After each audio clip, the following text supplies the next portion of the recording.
Hello po, good morning po sa ating lahat. Welcome back no sa ating YouTube channel. For this video, isa naman pong tanong po ng ating pong subscriber ang ating pong sasagutin. Ito'y galing po kay LC Mamak. Shout out po siya dyan, kaibigan. Ang kanya pong tanong ay ito po mga kaibigan, medyo mahaba-haba po to. Yung kanyang inahing baboy daw po ay naglandi kagabi ng alas 7. Pero hindi po siya napa-EI kasi po wala pong available na similya. Na-EI lang siya kinaumagahan ng alas 9 ng umaga. Posible ba pong magbuntis? So kayo po ay mahilig po sa palaga ng mga baboy o kahit anong hayop pangkabuhayang pagkikultura, mag-subscribe lang kayo sa aking YouTube channel. Ryan Patinio, Agri Farming, Family and Kitchen Adventures. So ngayong umaga po mga kaibigan, atin pong pag-uusapan yung tungkol po sa pag-EI natin mga inahing baboy at saka pag-detect po ng paglalandi po nila. Yung ating mga inahing baboy kasi, kapag tayo po'y mag-conduct ng EI or ating pong pabulugan yung ating mga inahing baboy, dapat talaga standing heat sila or landing-landi sila. Para po, mataas po yung percentage na mabuntis po yung ating mga inahing baboy, mataas po yung percentage na marami pong biik ang ilang ibuntis po mga kaibigan. Ngayon, kapag yung mga inahing baboy nyo po ay naglandi ng gabi, at wala pong available na barako, at saka wala pong available na similya kasi gabi na, kinabukasan po mga kaibigan, pwede po natin niyang pabulugan. Kasi po, yung paglalandi po ating mga inahing baboy po ay aabot po yan ng 12 to 24 hours.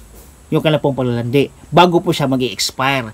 Pwede po yan mga kaibigan kasi pasok pa siya sa 12 to 24 hours na bago mag-expire yung paglalandi po nating mga inahing baboy. Kasi po, kapag gabi po sila nag-standing heat, yan po ay pwedeng mag-expire kinaumagahan po ng gabi din po mga kaibigan. So 24 hours yung maximum. So kapag pasok pa yan sa oras ng kanyang paglalandi, mataas po yung percentage na mabubuntis po yung mga inahing baboy nyo. Ito yung tandaan. Kapag kayo po mapapabulog sa mga inahing baboy, dapat i-detect nyo po yung 5 days of estrus period. Yan po yung day 1, day 2, day 3, day 4, day 5. So day 1, day 2 mga kaibigan, yan po aabangan nyo po yan. Kasi po, pagdating po ng day 3, mataas pong chance na sila po yung maglalandi na or mag-standing heat sa day 3.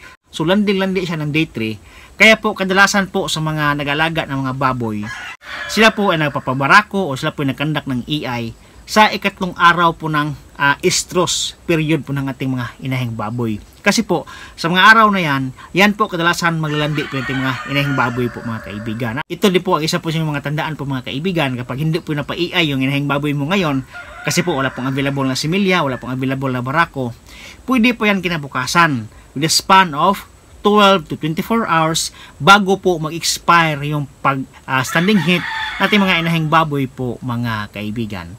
So yan po ating vlog ngayon. Maraming salamat po sa inyong panonood. Happy farming po mga kaibigan. See you next time. Bye-bye.